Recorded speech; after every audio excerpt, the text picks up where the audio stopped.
Évangile de Jésus-Christ selon Saint Jean.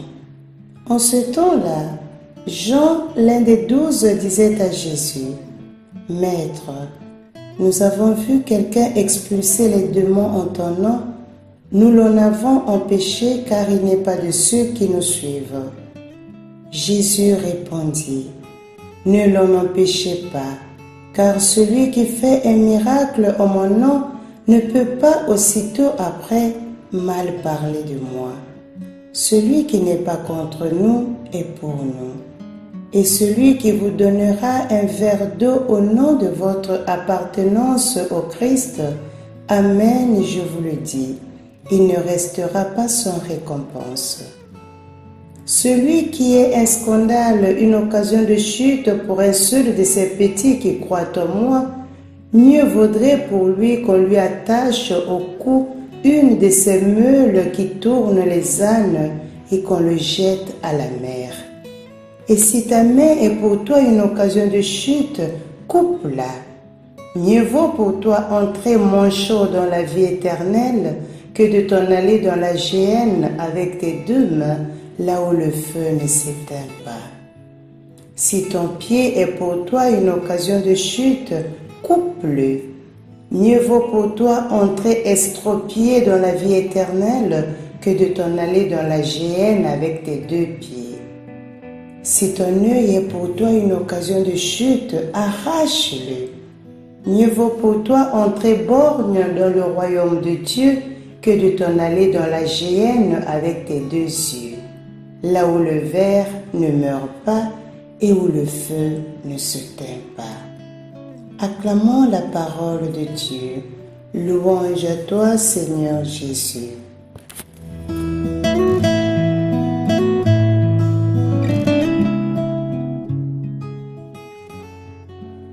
Ces paroles de Jésus si importantes et significatives ont peut-être tendance à se perdre dans le tableau dans lequel elles sont placées, qui présente des images suggestives comme les exorcismes, la géhenne. Afin de ne pas les négliger, nous allons nous concentrer sur eux. Tout d'abord, nous remarquons qu'il parle d'un « nous », identifiant ainsi le groupe qui formera plus tard l'Église. Mais si nous essayons de dresser une liste de ceux qui, selon ce principe, en font partie, nous nous trouverons en difficulté. En effet, je peux facilement déterminer l'appartenance d'un groupe si, à partir des éléments qui le caractérisent, j'identifie comme ses membres ceux qui les satisfont, délimitant ainsi un ensemble bien défini d'éléments et de facteurs. Mais ce n'est pas ce que Jésus a dit, c'est même tout le contraire. Il y a bien un nom avec une identité propre qui se détermine par rapport à la personne de Jésus. Mais le principe d'appartenance à ce groupe n'est pas exclusif, mais inclusif. C'est-à-dire que l'appartenance à ce groupe est un élément original et que ne pas en faire partie nécessite un refus actuel et explicite, un refus actif et explicite. Les paroles de Jésus révèlent une force inclusive qui montre qu'en réalité, les liens d'appartenance et de communion sont plus fondamentaux et plus forts que les forces centrifuges. Mais comment est-il possible que les différences ne soient pas en fin de compte perturbatrices? Essayons de relire dans une clé moderne la métaphore de l'Église comme corps que Paul nous a donnée.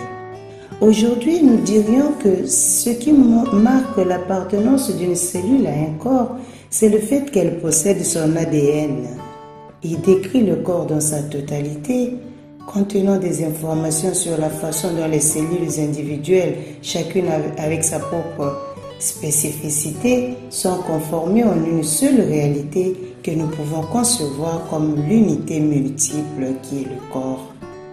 Cela peut sembler vrai, mais seulement si nous avions une vision abstraite et idéale du corps telle que nous pouvons la trouver écrite dans les manuels de sciences. Pour qu'un corps vive, ces cellules doivent interagir avec des milliers d'autres micro-organismes, acariens, bactéries, champignons et j'en passe, qu'il habite même s'il ne possède pas le même ADN que lui. Rien qu'en ce qui concerne les bactéries, nous abritons 400 espèces différentes. C'est pourquoi le principe d'appartenance doit partir de ce qui contribue à sa finalité, qui est de vivre. Ainsi, si Escherichia coli en fait partie parce qu'il contribue à la digestion de la pizza, ce ne serait pas le cas de Covid, qui ne peut que lui-même nuire. Selon ce principe, nous pouvons nous éloigner d'une vision mécanique de nous-mêmes et nous concevoir plutôt comme des êtres faits de lumière, de soleil, de chaleur, d'énergie. En bref, notre corps sera la vie en mouvement. Pour en revenir à la métaphore, l'Église sera alors composée de différentes personnes qui participent et vivent de cette vie éternelle qui l'habite, où l'Esprit Saint sera cette force de liaison qui mystérieusement et silencieusement communique à tous ses membres. Bon dimanche à tous.